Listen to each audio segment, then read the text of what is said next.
23 gold medals. Please welcome the extraordinary Michel Phelps.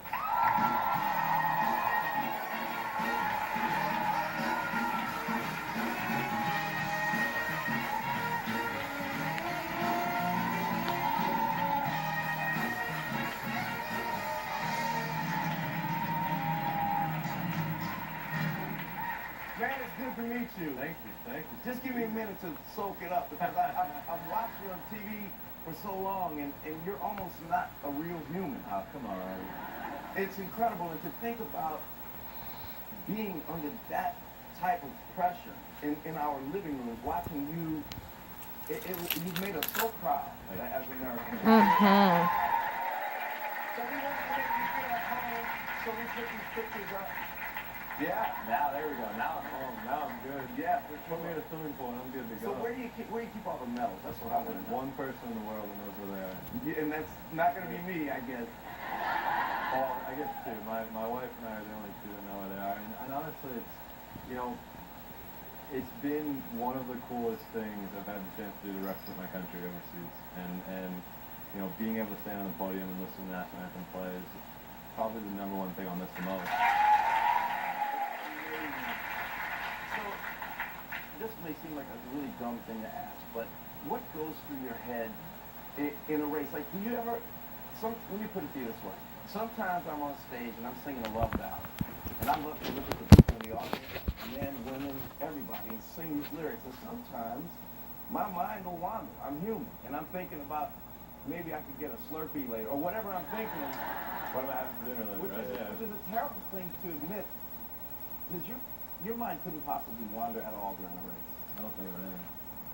Because, like, at that point, you get to that moment in that race or that meet, and it's like you've already done the preparation, right? So now it's just time to go in and just see what happens. I mean, that was something for me, you know, I mean, I would say 95% of the time I was about as ready as I could possibly be. And when I step up on the block, I can't change anything. So it's just time to get in and do what I naturally know how to do. This is why you're a champion. Because most people stepping on that block something would enter their head. But just the fact that you can just sort of erase everything. My mom, she asked me the other day, she goes, what do you think about when you walk out? I was like, nothing. I got my headphones on, and that's about it. The adrenaline has to be pumping, right? Of course. I mean, and that's the thing. And I think I really saw, and I think probably had the most fun this time around, like this last Olympics. Probably because I'm now a dad. But it's just like, I just enjoyed every moment of it, and it just, I mean, you couldn't see me in a bad mood once during that whole Olympics. Tell me about, your body is almost made for this sport, right? There's short, stubby legs, long arms. I wasn't saying that. I will. Legs. But what is it about your body that makes you exceptional in the water? Your athletic ability. I mean, honestly, there's probably majority of people in here and probably watching TV probably have longer legs than I do. I have a 30-inch inseam, so I have a very small lower half. But I'm all upper body, 6'4". 6'4". So it's all upper body. All upper body. So for me, I guess it works. I have big feet that help me get through the water, and long arms that I guess do the job. I noticed some of those pictures of you up there, and one thing that's common about all of the pictures that were up there before is that you have no hair in your chest, and now I see that you do. I definitely do not. So all I'm asking is, next time you shave the hair off your chest, I just want some. Nothing freaky. I'm just saying it would be really cool just to have like a Ziploc bag. Michel Phelps chest hair? Yeah. I put it on eBay. I could. But I'm saying it might be something, you know, when people come, they like to bring things to the Harry show. You guys have it ready here? I'm sure. You know what I mean? Okay, you know, we should. I wouldn't mind a couple of strands. I mean, it's not so. Oh, scissors. I got scissors. I got two. Really? Sure? That's amazing. Would you like to do it? Or would you like me to do it? And I don't have to do it. I'll do it. I won't hurt you. I just cut off like one.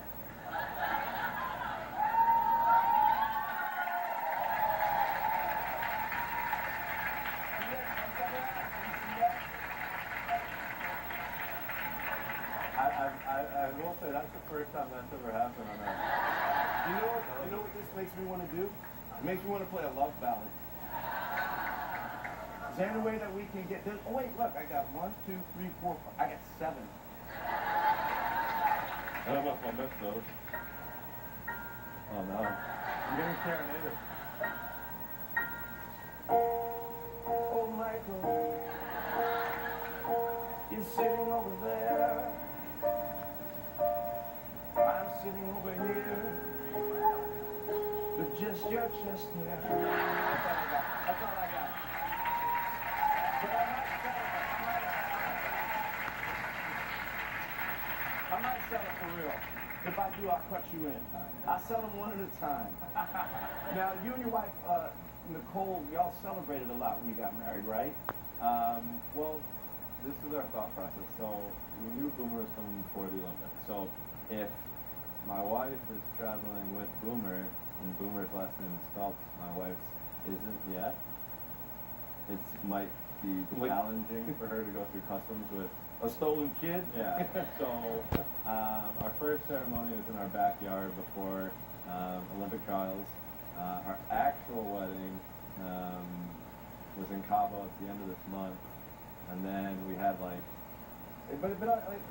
wedding was super small, just immediate family and closest friends, and then we just had a massive bash last year. Is that right? In the New Year with like 400 people, and That's great. it was a lot. Yeah, there were a lot of people. That's like a chest hair for every person. You know. Tell me about Boomer, and I'm gonna tell you why I'm fascinated with his name in a second. But tell us how old he is. Booms is 18 months, 17, 18 months, and my wife just posted a photo or a video today of him watching me on one of the morning TV shows, and I was waving, and he waved back. Oh, that's cute. How'd you come up with the name? We just like the name. Honestly, it like popped into my head, and I was like, it's different. Like the only person I know Boomer is Boomer Esiason. Right. And I was just like, I didn't want my name to continue, and we just both were like, yeah, let's just do it. And You know that's my nickname. Boomer. My family calls me Boomer. Really? And so that's all they call me. They call me Boomer. And That's so okay, when I Boomer. found out that was his name, I thought that was really cool that you named him after me. And now you have baby number 2 on the way. You feel more prepared? Honestly, it's like I don't know if you really ever like truly prepared. You know, because I think it's a different experience, and you know, for us having our first, we kind of knew what to do, but then we kind of learned throughout the process. And I think that's probably how it's going to be now. You know, it's obviously going to be a lot like a bigger, different dynamics with 2 children running all over the place. Boom is in the stage now where from the time he gets up to the time he goes to bed, he is bouncing off the wall. One point to the next, he wants to jump in the pool, he wants to go like ride around the block in his car. So I think it's going to be interesting, but it's going to be fun. And you know, I think Nicole and I have been able to experience so much over the last 10 years on and off together. And number 2 is it's going to be perfect. I mean, just hoping for obviously a super healthy baby, and we love the time frame in between each other. You know, they're going to be about 22 months apart, which means they'll grow up together, and that's nice. I mean, my sisters are 5 and 7 years older, so obviously I was there for a little bit, but they were off to college, all grown up. I can tell you from experience, it's the greatest gift. Oh my God, I'm so happy for you, Michael. every single morning, like That's great. We're gonna have more than Michael Phelps when we come back. Don't go anywhere.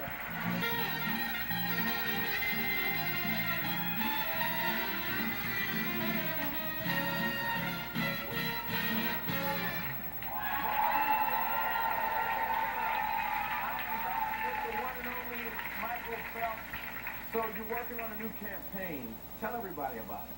So we launched this campaign earlier in the year with Colgate, and it's really just talking about how we all can conserve water. It's something that's so valuable and such a huge resource for everybody. I mean, there are people all over the world that don't even get clean water. Right. And it's like, if you brush your teeth and leave the faucet running for 2 minutes, you're wasting 4 gallons. I read that when I was reading about our interview together, it's unbelievable. I do that too. I brush my teeth. You leave the faucet on. But then it's like now we're getting ready to become a family of four, and the average family of four uses or can use up to 400 gallons of water a day. A day. A day. So imagine when you're wasting water, when you're brushing your teeth, when you're Right. taking a 20-minute shower, like some things that we all can help together to cut back on to be able just to conserve this amazing thing that we have. Sure. And how do we get kids involved with Every Drop Counts? I mean, learning early. Like right now, like Boomer watches us every single minute of every day, trying to see what we're doing, and that's really where we're starting to learn or teach him now to turn the faucet off, or make sure if you're doing dishes, turn the faucet off when you're when you're drying or scrubbing or this or that. So I think there are so many little small ways that we all can work together to really just, like I said, be able to make the world a better place. Sure. To help the world. Good for you for doing that too. It's very important. I mean, for me, like, obviously I've been in water my whole life, so it's been amazing to me, and we should try to keep water around as clean water around as much as we can. Absolutely. Well, you're doing good work, man. We're Thank proud of you for doing that. Now, you're an incredible athlete, one of the greatest that ever lived. You're an incredible husband. You're a doting dad. You're a committed environmentalist. And you're really, from knowing you for 5 minutes, you seem like a really terrific guy. And I think that deserves to be recognized here on the Harry Show. Michael Phelps, you may have won gold medals, but you've never won a Harry gold medal.